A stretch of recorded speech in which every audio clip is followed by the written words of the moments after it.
Hi, welcome to the very first episode of Food for Thought, in which I am going to share with you a perspective that I have carried and invite you into a discussion about that perspective. Today's Food for Thought is about cultural guilt. Now, why is this important to me?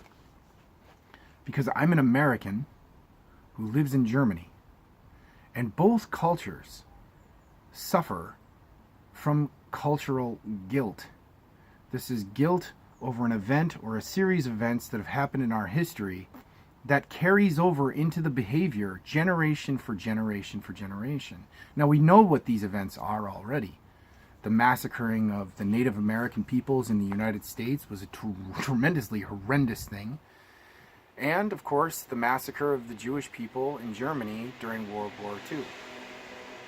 I bring this up mainly because I live in Germany, and we just recently had Reunification Day, and there's not a whole lot of celebration here when it comes to it.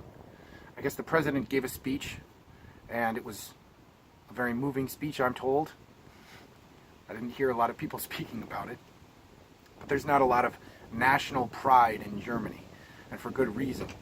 National pride, or the waving of our flags, saying, yeah, Germany's great, was doused out years ago after World War II.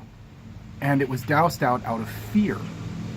Fear that the German people could be swept up in another movement like the Nazi movement.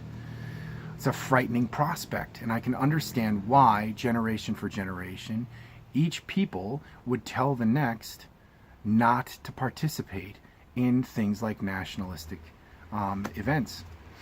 And there are very few things that actually will get a German person to come out nationalistically. As a matter of fact, there's only one thing that I've ever seen, and that is football. When the Germans win football, they allow themselves to actually be proud of their country. But there's lots actually to be proud of here in Germany. Lots of things. For one thing, they have completely turned it around when it comes to Nazism. Nazis ruled for a very short period of time of German history, and the newer generations of Germans don't carry that guilt as much as the older ones do. And the interesting thing about the United States is that this is where we share it. There's also a carried guilt over from the Native American people.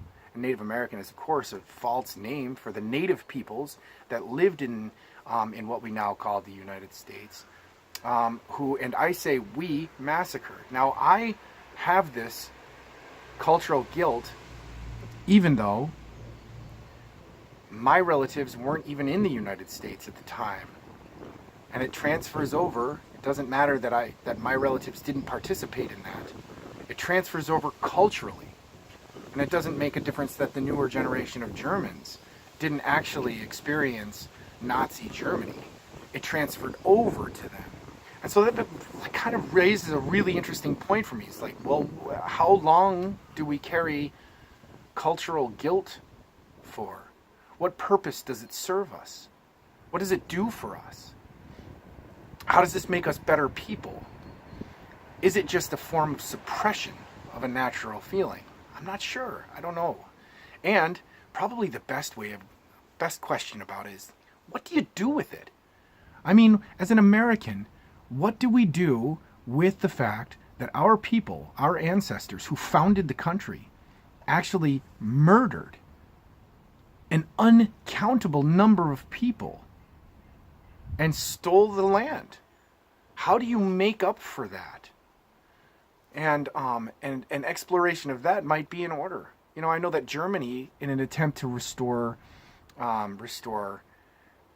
relations between Germany and Jewish people, they offered relocation programs back into their home areas to Russian Jews who had fled as a result, and a number of other social programs.